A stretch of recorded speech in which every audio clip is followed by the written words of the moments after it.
माघ मास महत्तम 29वां अध्याय। जय श्री कृष्ण। राधे राधे। भगतजनों, कल हमने 28वें अध्याय की कथा में सारस, सारसी और वानर की संपूर्ण कथा सुनी थी और उन्होंने किस प्रकार मोक्ष को प्राप्त किया यह भी जाना था, तथा केरल का वह ब्राह्मण जो प्रेत योनि में था उसने किस प्रकार मुक्ति पाई तथा प्रेत योनि से वह किस प्रकार मुक्त हुआ था। यह सब हमने कल की कथा में सुना था। अब आज आगे की कथा सुनेंगे। माघ मास महत्तम अध्याय 29। लोमेश ऋषि ने कहा, हे ब्राह्मण वेद निधि, मैंने तुम्हारे समक्ष हिंदू धर्म की अति ही पवित्र माघ के स्नान की कथाओं का वर्णन किया है। अब तुम्हारे लिए यही उत्तम होगा कि तुम और तुम्हारा पुत्र सब गंधर्व कन्याओं को साथ लेकर मेरे साथ प्रयागराज स्नान के लिए चलें। इस प्रकार उनको माघ स्नान के अति दुर्लभ पवित्र स्नान का संयोग प्राप्त होगा तथा वे पिशाच योनि से भी मुक्ति पा जाएंगे। ऋषि के आदेश के अनुसार वे सब पिशाच तथा पिशाचनियां शहर से त्रिवेणी जल में स्नान हेतु जाने के लिए तैयार हो गए। तत्पश्चात वे आकाश मार्ग से गंगा यमुना अर्थात प्रयागराज स्नान के लिए चल दिए। आकाश मार्ग से जाते हुए लोमेश ऋषि ने उनको प्रयागराज महात्म्य का पवित्र वर्णन सुनाया। वही प्रयागराज महात्म्य का वर्णन वशिष्ठ जी ने राजा दिलीप को भी विस्तार पूर्वक सुनाया था। जब लोमेश ऋषि के साथ सब प्रयागराज पहुंचे तब लोमेश ऋषि बोले कि आप सब प्रेम पूर्वक प्रयागराज को प्रणाम करो तथा धैर्य पूर्वक प्रयागराज के पवित्र संगम पर माघ स्नान का महात्म्य ध्यान पूर्वक हृदय मंथन करते हुए सुनो।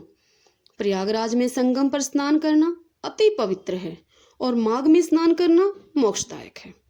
प्रयागराज में ही समस्त जग को उत्पन्न करने वाले ब्रह्मा जी ने सृष्टि रचना के लिए महान यज्ञ किया था और महान शक्ति प्राप्त करने के पश्चात सृष्टि की रचना की थी। भगवान विष्णु ने हृदय से लक्ष्मी जी की भ्राया रूप में कामना की थी तथा गंगा यमुना और सरस्वती के पवित्र संगम में स्नान किया था। अमृत मंथन के समय विष्णु जी की कामना पूरी हुई थी तथा उन्हें लक्ष्मी जी वरदान स्वरूप अर्धांगिनी के रूप में प्राप्त हुई थी। प्रयागराज ही वह पवित्र स्थल है जहाँ प्रलय के समय मार्कंडेय ऋषि ने शरण ली थी। यमुना गंगा के पवित्र जल से स्नान करने से मनुष्य निष्पाप होकर मुक्ति को प्राप्त होता है। प्रयाग स्नान के संबंध में अनेक घटनाएं प्रसिद्ध हैं, जिनमें से कुछ इस प्रकार हैं, सुनिए। त्रेता युग की बात है। प्राचीन ऋषि ने गंधर्व ऋषि को क्रोध में आकर श्राप दे दिया कि तू जा काग बन जा।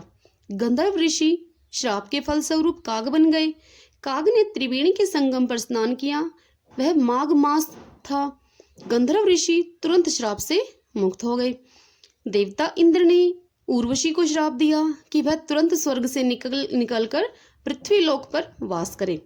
पृथ्वी पर आने के पश्चात उर्वशी ने तुरंत संगम पर जाकर स्नान किया और वह प्रयागराज के स्नान से इंद्र के दिए हुए श्राप से मुक्त हो गई।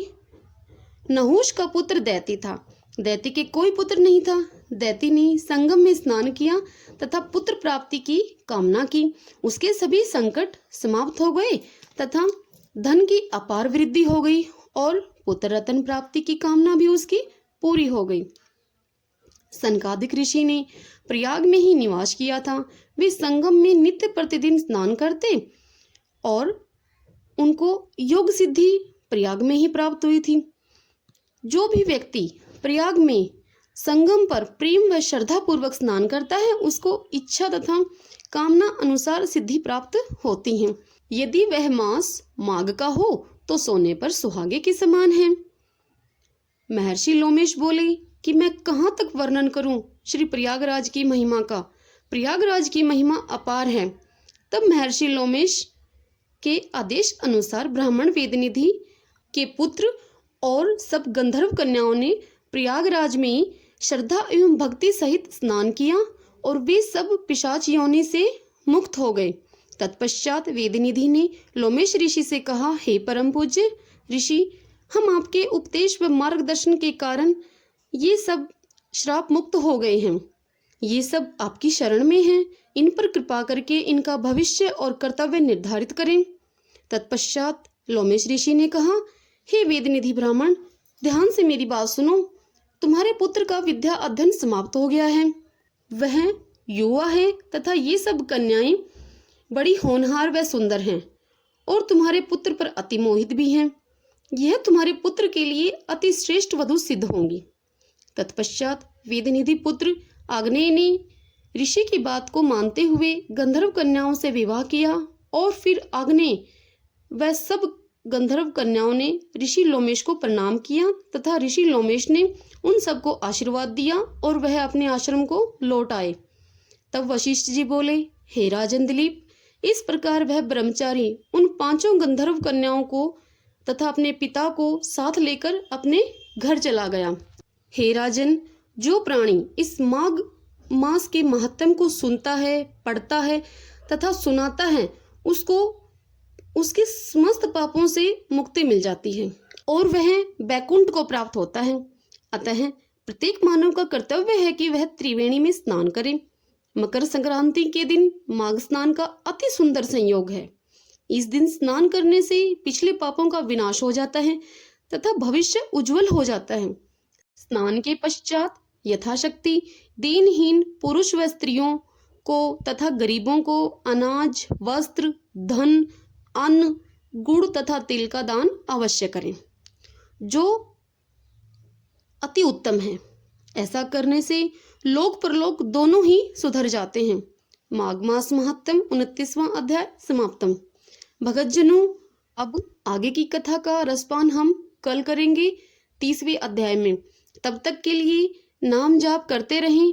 कलयुग में मात्र नाम संकीर्तन करने से प्रभु की भक्ति तथा मुक्ति दोनों ही पाई जा सकती हैं।